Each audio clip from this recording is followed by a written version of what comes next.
Hello, good morning, good afternoon, good evening, whatever it is where you are, and welcome back to another episode on the Annoyed Dad channel. In today's episode, I'm sorry, but we're not doing anything with the chickens again. We are going to, I'm going to introduce you to my tractors. So as I can show you what I've got, and we'll talk a little bit more in depth than what we have done in the past. And bear in mind, I know absolutely nothing about them. So if you do know anything, or if you want to try to learn something, then yeah, just keep on watching. I can assure you tomorrow we are back to doing stuff with the chickens tomorrow. Reason being, we were going to do it today, but this morning it was raining, and by the time the rain cleared up, there wasn't time enough to come down before I had to then fly off and do something else. And yeah, you know how it gets. But as is always the way, the next 2 weeks, my youngest, who I have to drive to and from school every day, he's going to be off school. So it's like, well, why couldn't he have been off school during lockdown, and then we could have done more videos and more stuff, because having to drive him, it just breaks up the day and makes it a nightmare. So anyway, on to today's video. What are we going to talk? We're going to talk about tractors.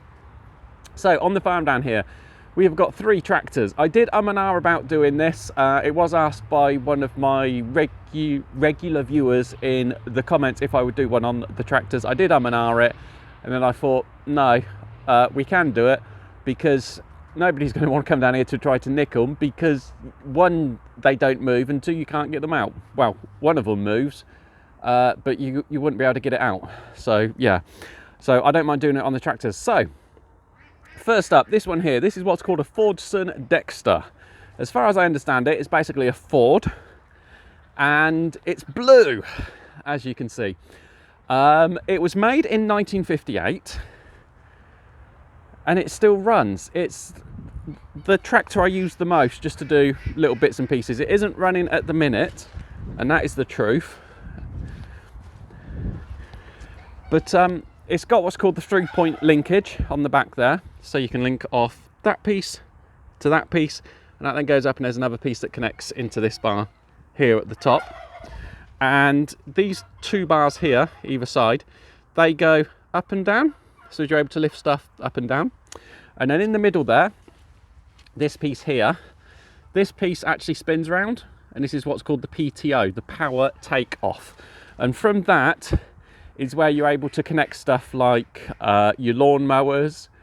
You can do saws off of it. You can do so many different tools and implements. See, if we just go and look at my giant lawnmower, which is this thing here, it's actually called a topper. And it's got this little piece down here, and that just slides over the top of that piece we were just looking at. That then spins around, and through the gearing, that then causes the blades inside there to also spin around.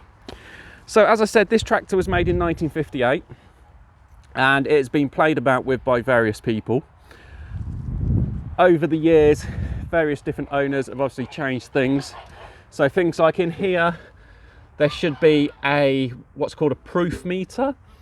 That is the thing that will let you know the engine revs, and from the engine revs you can work out what your speed's going to be for the PTO just down here, because there are various things that only work at certain revs. So that's obviously gone. There's also one there for the most important thing on any tractor, the horn. That's also gone. That's meant to be for your heater circuit.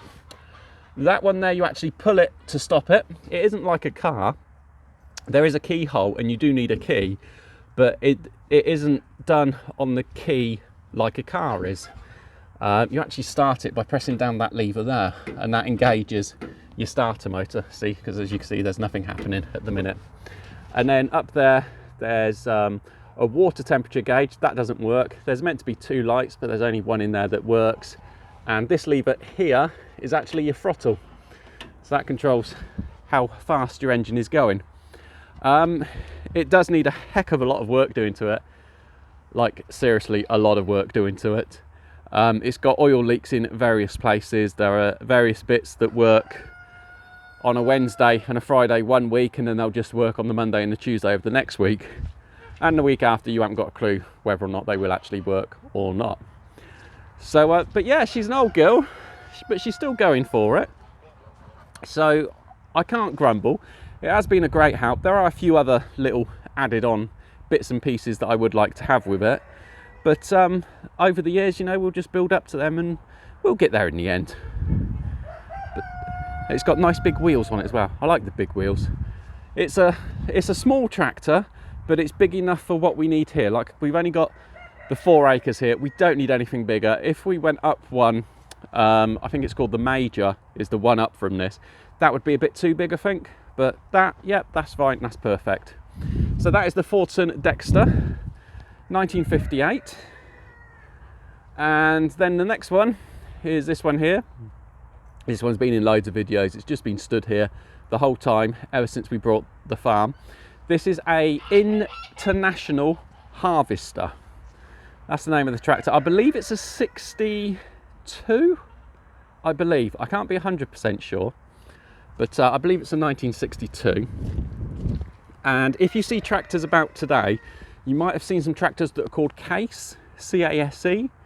As far as I understand it, Case took over the brand and all of the tractors from the International, as I understand it. I might be right, I might be wrong, who knows. But this one has actually been sold, so it will be going shortly, as and when the people come and pick it up. I know next to nothing about this. I know it's registered. I know you can drive it on the road if you wish to. I know it's classed as a vintage agricultural vehicle. But that is really about it. Again, it does need a lot of work doing to it. Most of it is there, so it's there, ready to go. The guy who's actually buying it, he was saying that he had one as a kid, and he's just going to use it as a project, just to really get things, just as like a winter project, and get away from the wife for a bit. So that's that one there. See, I know next to nothing about that one. And then we'll move around here, and we've got the Massey Ferguson. This is actually a red Massey. Normally they're grey, and unfortunately there is a load of stuff lent on this one at the minute. It's becoming a great lean-in post, this one. This is a MF35, so it's a Massey Ferguson 3.5. I am told that it is built pretty much with the exact same parts as the Fordson. So the first one we looked at, I'm told this was built pretty much the same way as that.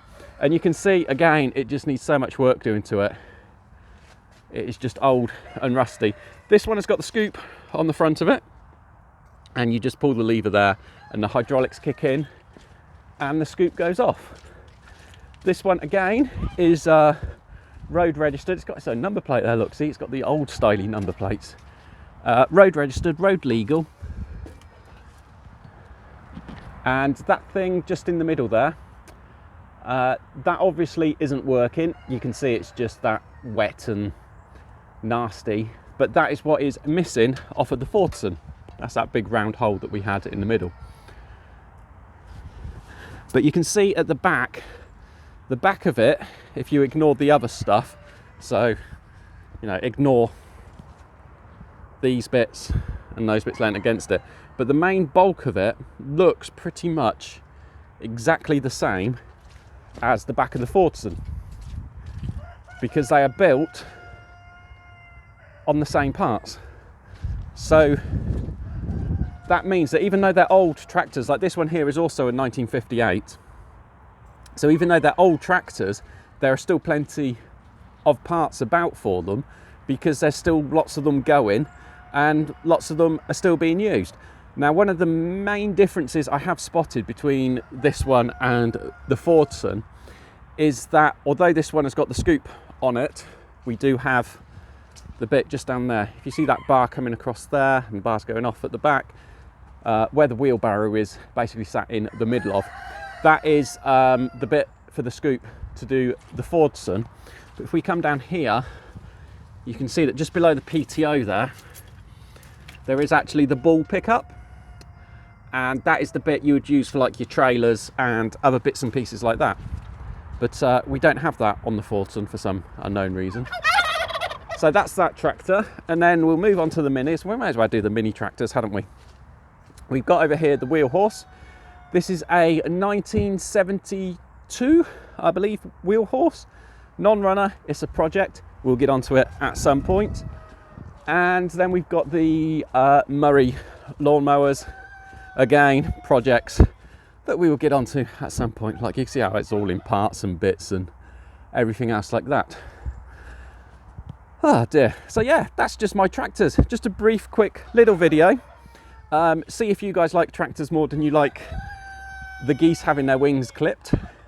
Because a quick look at the overnight figures on that, you guys clearly aren't interested in watching geese have their wings clipped. So there we go, there's some tractors for you to have a look at instead. And as I said, tomorrow we'll be back to doing stuff with the chickens, because we need to get them out in the field and we need to push it right the way back and get them more grass because they need it basically.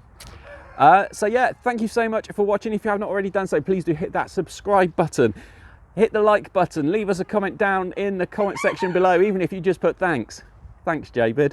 I love your thanks coming through every day. And until the next video, look after yourselves and bye-bye.